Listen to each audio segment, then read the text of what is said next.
Oh, that's not good. That area is decimated. She's like, yeah, Dad, it's bad. Sonoma County's on fire. And so I turned on my police radio, and I heard everybody yelling and evacuations going on and just chaos. So I just went and got my uniform on, ran down to the main office, grabbed a patrol car, and just started going out and trying to help where I could. As I crossed my living room, the long windowsill was bright orange. And I thought, there must be some guy in a jacked up truck with orange headlights out there. I'm gonna go get him out of here. And I opened my door, and on my left there was a wall of flames about 10 feet away, right there. And we went outside to check what's all the noise, and that's when we realized it's raining ashes. The smoke was thick, and we're at the very end of Coffee Park, so our backyard, you can kind of see Barnes Road, the country road, and it was back-to-back traffic. And it's a country road. No one travels on that road at 2 in the morning. So we realized there's something happening. I took one idol from the temple, Ganesha. I don't know how I took that idol, I don't know. And I put it in my purse. I said, God will take care of us. And we just left. If there's a building that's going to survive a fire, if there's a building that's built to code that has everything in place to try and sustain it, you know, it's a hospital. And to move patients puts them at risk.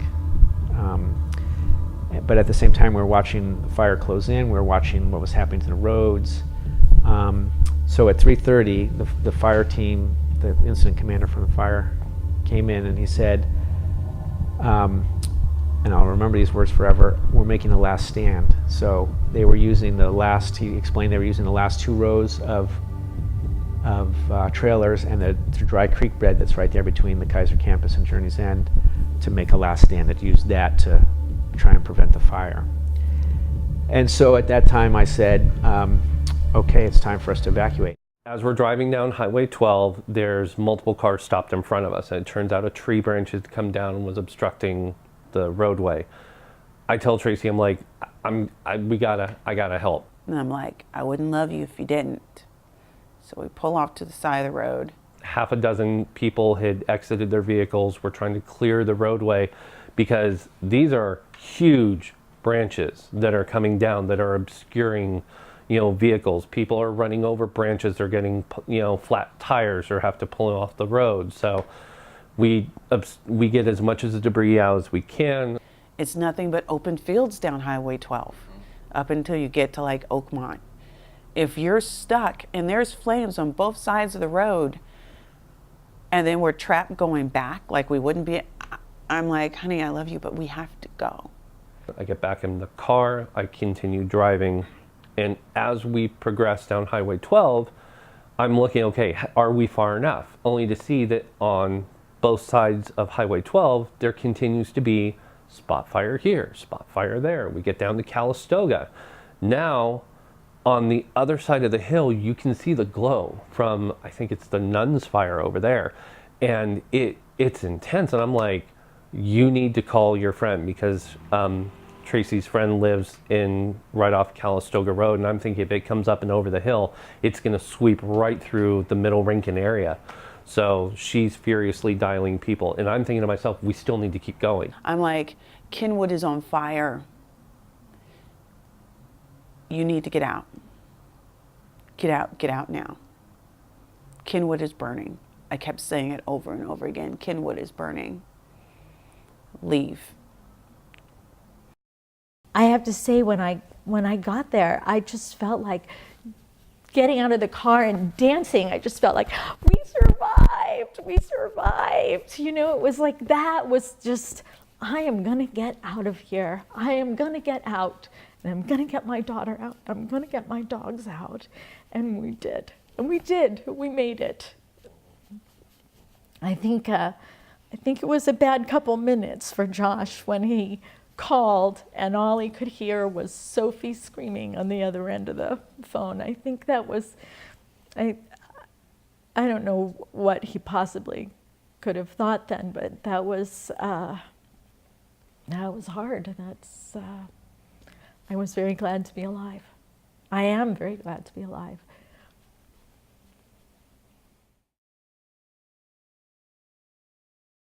PG&E failed us. And the irony is, I'm a lawyer. 25 years ago, when I was a young lawyer at a law firm, I represented a tree trimmer. We sued PG&E for causing fires because they didn't trim around their trees, they didn't maintain their equipment properly. And that was 25 years ago. And I was also involved, because my client testified, at the criminal trial of PG&E. PG&E was criminally prosecuted in Nevada County in 1996 and convicted for causing a fire up there, for failing to do what they're supposed to do. That we had no idea what was in our insurance policy, in our home insurance policy. And I can tell you that most people had no clue what the insurance policy meant, what was in the insurance policy, what was covered, not covered. And you know, when we all like sat around the table as friends and say, okay, well, let's open our policies and see what we've got.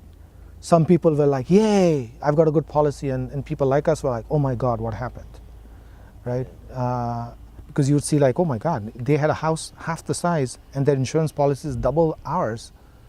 And their contents are double of ours or 3 times ours. What did we do or what happened here? And it was just shocking. Worst thing is that the insurance company has made it so difficult to, well, first of all, we were underinsured like everybody else. The costs in California have gone up skyrocketing, and even since the fire, even more. So the cost per square foot of replacing anything near what you had is out of whack, I guess you might say. So the insurance company is trying to say that it's all our fault, that we didn't raise our insurance rates.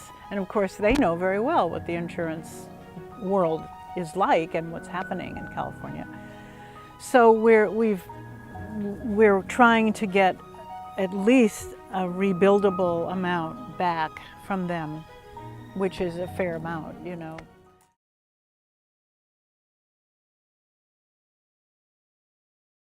We had survived 6 fires, 6 or 7 evacuations in Malibu over 25 years. Our home wasn't going to burn down. That was pretty much it. I was checking my phone for our alarm system because I knew my alarm system could take pictures, and I was trying to take photos of the house. It said alarm triggered, motion detector, and then it went off again. And I got 7 or 8 in a row. Bing, bing, bing, bing. It was glass break. That's the message. Glass break family room, glass break kitchen, glass break dining room, motion detected front door. And I was like, oh my God, my house is dying. And it took 3 minutes from the point it started to the point there's like power, the panel failed and it was gone. And I was desperately trying to get a photo to take, but it didn't do it. But I could see it just move through the house and just stop when the panel melted, I suppose. That's when it felt real. I was like, oh shit, our house is gone.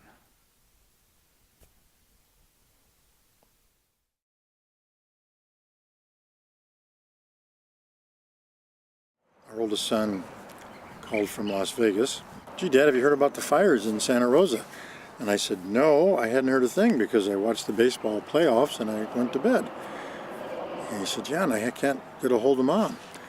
So I started calling. I called about half a dozen times and nothing, because I didn't know at that time that everything was down, but it was all down. And I decided, well, I better head for home. So about 4 o'clock I was driving and I got to Vacaville, and our other son, who lives in Tennessee, called and said, you know, I called my buddy, the sheriff, Dave Thompson, and he's going to go up there and check on Mom. I kept the air conditioning on, and when I was rescued by Dave Thompson, the sheriff, I looked at the mileage on my gas tank, and it was 9 miles to go. So I had 9 miles to go, and the air conditioner was on all night. And I moved from the driver's side to the passenger side because it was more comfortable there, but nothing was really comfortable. And I said to myself, oh my goodness, you know, when I found out everything was gone, I said, the only thing I have is the stuff in my car. And I've been meaning to clean it out. But if I didn't have the stuff in my car, I wouldn't have had anything. So now I have everything in my car, and it's the reason why I never cleaned it out. Well, it's not exactly being scared. It's something that I can tell my kids, if I do have kids, later on in life that, hey, you think that's worse? Well, I lost my house in the nuns' fire. Me and my mom and my dad when I was 11. Was I 11 at the time? Yeah. No, I was 12. Was I really 11? Okay.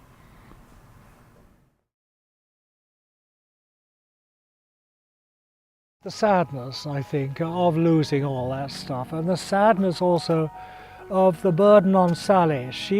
I'm deaf now and a little bit scattered, and she's been an incredible tower of strength.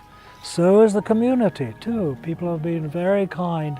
The other day I was in a store and I said, what's it like up here after the fire? And he said, people are nicer. And when my mom told us to like get in the car, I remembered to grab my dog because she was like still there behind the little fence that we had, and no one really remembered her. And so I just grabbed her really fast, and we went in the car and we were waiting because my mom was still like looking for something. And then my dog was just crying the whole time because it was so scary to her to be like stuck in a car for so long, because there were so many people that wanted to leave just like we wanted to. It was all kind of frightening because we just wanted to get out. We went back to the house and my mom, the whole family, my mom had us digging for her mom's jewelry. And I'm like, dang. Having to look through all this stuff that really meant a lot to her through the fire and knowing that we're probably not gonna find it, that was hard. That was really hard.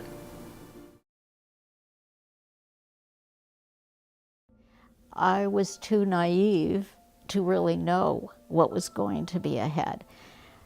This is hopefully a once-in-a-lifetime experience, and I didn't see any further than where we were going to stay and making sure that we had some clothes on our backs. I mean, you have nothing, so you need everything, and that is really time-consuming and really preoccupying. And there were these mad shopping expeditions to Bed Bath & Beyond and Costco and Target, and throwing stuff into, you know, the carts.